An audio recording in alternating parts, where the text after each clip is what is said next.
En los últimos días, el mundo entero ha hablado sobre el estado de salud del Papa Francisco, quien está internado en Roma con neumonía bilateral y otros problemas graves.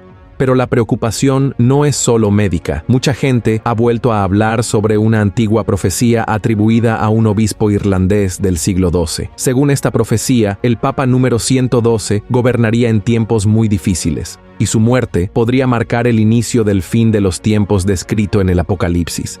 Y adivinen qué, ese Papa sería Francisco. Los estudiosos de esta profecía van más allá y dicen que el próximo Papa, en caso de que Francisco nos deje, podría ser el mensajero del Anticristo, conocido en la Biblia como el falso profeta, alguien que abriría el camino hacia eventos apocalípticos. ¿Estamos realmente ante el cumplimiento de una gran profecía, o es solo otra teoría que surge cada vez que un papa se enferma? Sobre esto hablaremos en el video de hoy.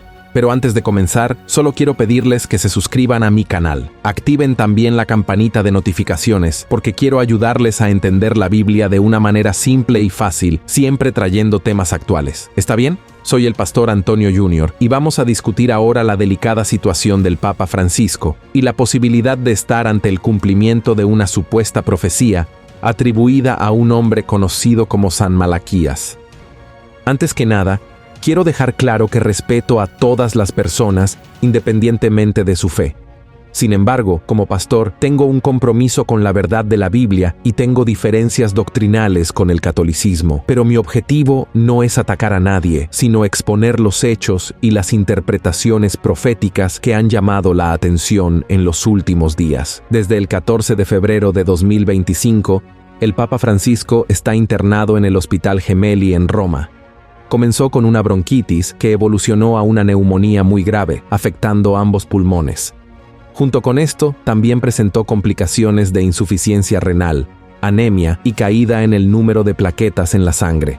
La preocupación es general, ya que, a sus 88 años, el organismo tiende a reaccionar de manera más frágil. Mientras el Vaticano sigue monitoreando la situación, surgen relatos de que la Guardia Suiza ya estaría preparándose para un eventual funeral, lo que naturalmente intensifica las especulaciones. Es precisamente en este escenario de incertidumbres que resurge la profecía de los 112 papas. Vamos a entender mejor esta historia. En esta profecía hay algunos lemas escritos en latín que relatan los 112 papas que gobernarían la Iglesia hasta el momento decisivo, descrito como la destrucción de Roma y el fin de los tiempos. Según la tradición, Malaquías, un obispo irlandés del siglo XII, habría recibido esta visión de Dios en Roma, pero el documento solo fue publicado en 1595 por el monje Arnoldo de Wion. Esta diferencia de siglos alimenta sospechas de que el texto podría haber sido alterado o incluso inventado para influir en los cónclaves, es decir, las elecciones de los próximos papas.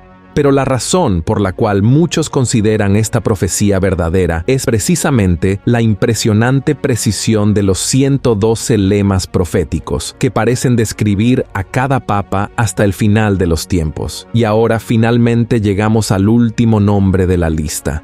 Según esta profecía, el Papa Francisco podría ser el último líder de la Iglesia Católica antes de un periodo de gran tribulación. Y, si él es realmente el fin de la línea, la siguiente figura que ocupe el trono podría no ser un papa legítimo, sino un impostor vinculado al Anticristo, una pieza clave en un gobierno global maligno que engañará a millones y cambiará el rumbo de la humanidad. Si esta profecía es verdadera, el mundo estaría a punto de entrar en una nueva era, donde nuestra fe será puesta a prueba como nunca antes. Pero, ¿tiene esto sentido? ¿Esta profecía tiene fundamento o todo no es más que una coincidencia? Para responder a eso, primero necesitamos mirar al pasado, al presente y las pistas de lo que podría estar por venir. La lista de San Malaquías comienza a dar miedo cuando analizamos a los últimos papas y vemos cómo sus lemas parecen encajar perfectamente con los acontecimientos históricos. Por ejemplo, el Papa Pío X, que gobernó entre 1903 y 1914, recibió el lema Ignis Ardens, que significa fuego ardiente, una referencia a su intensa fe y a su lucha incansable contra las herejías. Durante su papado, se destacó como reformador, promoviendo cambios en la liturgia y la moral de la Iglesia. Era visto como un líder de gran espiritualidad y firmeza, alguien que defendía la doctrina con pasión, como el fuego que nunca se apaga. Por eso, el lema fuego ardiente encaja perfectamente con su trayectoria. Luego, Pío XV, que asumió en 1914 y gobernó hasta 1922, recibió el lema Religio de Populata, que se traduce como religión devastada. ¿Y qué gran evento marcó su pontificado? La Primera Guerra Mundial, uno de los conflictos más sangrientos de la historia, que no solo devastó países, sino también la fe de muchos. El mundo vio iglesias destruidas, cristianos masacrados y Europa sumida en el caos. Para aquellos que estudian esta profecía, la conexión entre el lema y lo que sucedió es simplemente incontestable. A continuación, llegó el Papa Pío XI, que gobernó entre 1922 y 1939 con el lema Fides Intrépida, que significa fe intrépida. Su papado coincidió con el ascenso del fascismo y el nazismo, regímenes que trajeron persecuciones religiosas, censura y violencia, y a pesar de las amenazas, se mantuvo firme contra estas ideologías, denunciando públicamente los abusos de los regímenes totalitarios. Después de él, ascendió al trono Pío XII de 1939 a 1958, cuyo lema era Pastor Angelicus o Pastor Angélico. Durante la Segunda Guerra Mundial enfrentó un gran dilema: cómo proteger a los cristianos sin poner en peligro a la Iglesia. Algunos dicen que fue un líder silencioso que ayudó a los refugiados en secreto. Otros afirman que debió haber sido más audaz. El hecho es que su pontificado estuvo marcado por la guerra y la incertidumbre, como un pastor intentando guiar a su rebaño en medio del caos. Luego vino Juan XXIII, que gobernó entre 1958 y 1963 con el lema Pastor et Nauta, o Pastor y Navegante.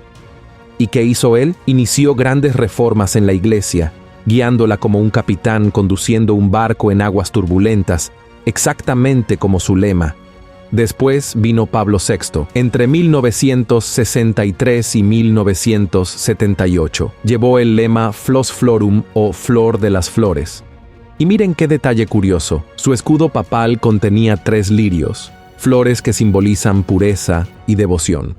Luego vino Juan Pablo I en 1978, cuyo lema fue De Mediat Lunae o de la media luna. Y aquí las coincidencias se vuelven aún más extrañas. Este papa reinó solo 33 días, muriendo de una manera muy misteriosa. Y adivinen qué, su elección y su muerte coincidieron exactamente con las fases de la media luna.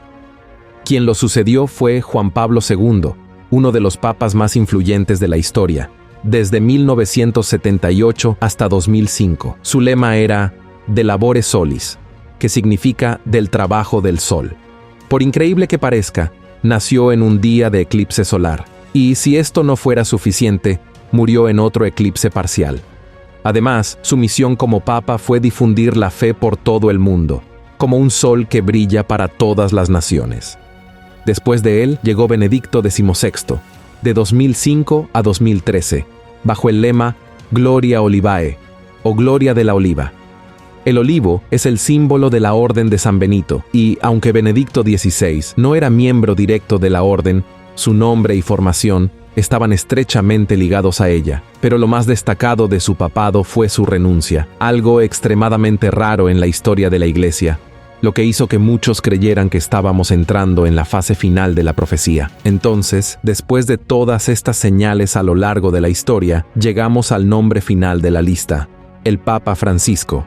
Si la profecía es correcta, él no solo cerraría esta sucesión, sino que también abriría las puertas a un período sin precedentes de tribulación en la tierra. Y aquí está el detalle más perturbador. Según la profecía, el último papa sería un hombre llamado Pedro, el Romano, y el Papa Francisco, a pesar de ser argentino, tiene raíces italianas y eligió el nombre Francisco de Asís, cuyo nombre de bautizo incluía Pietro, es decir, Pedro. Es por eso que después de que Francisco fallezca, muchos creen que el próximo papa será, sí, el gran engañador, el 8º rey mencionado en el Apocalipsis, capítulo 17, es decir, el falso profeta que preparará el mundo para el anticristo. Ahora bien, queda una pregunta. ¿Todo esto es solo una coincidencia o una advertencia de lo que está por suceder? El Vaticano ya vive un momento muy turbulento. Crisis, escándalos, divisiones. Francisco es un papa controvertido, amado por algunos y rechazado por otros. Está cada vez más frágil y muchos creen que su salida del escenario mundial será el desencadenante de algo mucho mayor. Incluso el pastor Daniel Mastral, poco antes de su muerte, habló sobre la teoría del octavo rey de Apocalipsis 17, sugiriendo que el próximo papa ocuparía ese papel, aliándose con un gobierno global anticristiano. Y es esta combinación de creencias, sumada a la delicada salud de Francisco, lo que hace que tantas personas estén muy atentas a lo que pueda suceder en las próximas semanas o meses. Pero, hermanos, independientemente de lo que ocurra, la verdadera esperanza de los cristianos no está en los papas, sino en Cristo. El mundo puede cambiar, las profecías pueden cumplirse, pero nuestra verdadera fe en Jesús, como el único Señor y Salvador, jamás será destruida. Ahora, después de todo esto, aún puedes estar preguntándote, pero pastor, ¿quién garantiza que el Papa Francisco sea el último? Esta es una pregunta legítima. Después de todo, a lo largo de la historia, ¿cuántas veces se ha predicho el fin de los tiempos y no ha ocurrido nada, verdad? Para aquellos que creen en la profecía de San Malaquías, existen 3 señales claras que apuntan a que Francisco sería el último Papa antes de la gran tribulación. El primero es la conexión con el nombre Pedro. Como mencioné, según la profecía, el último papa sería llamado Pedro, el romano. Francisco no tiene ese nombre directamente, pero su nombre fue inspirado en San Francisco de Asís, cuyo nombre de bautizo era Giovanni di Pietro, es decir, Pedro. Además, su familia tiene origen italiano, lo que refuerza su conexión con Roma. El segundo punto son las grandes tribulaciones que han marcado su papado. Desde que asumió, Francisco ha enfrentado crisis internas en el Vaticano, escándalos de abusos, tensiones entre alas conservadoras y progresistas, y un mundo cada vez más polarizado. Muchas de sus decisiones han sido cuestionadas y se ha convertido en uno de los papas más controvertidos de la historia moderna. Para aquellos que interpretan la profecía de manera más simbólica, esto podría representar la destrucción de la ciudad de las 7 colinas, es decir, un colapso de la autoridad tradicional de la Iglesia. El tercer y más intrigante signo está relacionado con la renuncia de Benedicto XVI. Durante siglos, la tradición católica sostuvo que un papa debía permanecer en el cargo hasta su muerte. Sin embargo, Benedicto XVI rompió esta regla, abriendo espacio para el ascenso de Francisco. Para muchos, esta renuncia no fue solo un acto aislado, sino un presagio de que algo estaba cambiando radicalmente en la jerarquía de la Iglesia. Muchos creen que esta transición preparó el camino para el último papa de la lista, y después de él para algo mucho mayor y sombrío. Es claro que no faltan escépticos. Hay quienes dicen que las fechas y los nombres pueden haber sido manipulados a lo largo de los siglos, o que la profecía no es más que una invención para influir en las elecciones papales. Pero el hecho es que siempre que un papa enferma o renuncia, estas profecías resurgen con gran fuerza. Y aquí viene una última pregunta. Si Francisco realmente es el último papa, ¿qué viene después? El próximo líder, que en realidad no sería un papa legítimo, sería el falso profeta que anunciaría al anticristo. Pero, hermanos, no necesitamos temer esto. Necesitamos confiar en el Señor, poner nuestra fe en Él y no temer lo que está por venir, no importa cuáles sean los signos. Nuestra única seguridad está en nuestra relación con Jesús. Por eso, si no estás seguro de tu salvación, entrega tu vida a Jesucristo, arrepiéntete de tus pecados y comienza a caminar en sus caminos. Estoy seguro de que esa será la mejor decisión de tu vida. La Biblia dice que Jesús murió y resucitó para darnos la vida eterna. Por eso, no importa lo que pasemos en este mundo, no podemos perder nuestra fe. Si te gustó este video, compártelo con tus amigos y familiares. Dejaré aquí en la pantalla 2 videos para que elijas. Estoy seguro de que también edificarán tu fe. Dios te bendiga. Te espero en el próximo video. Un gran abrazo.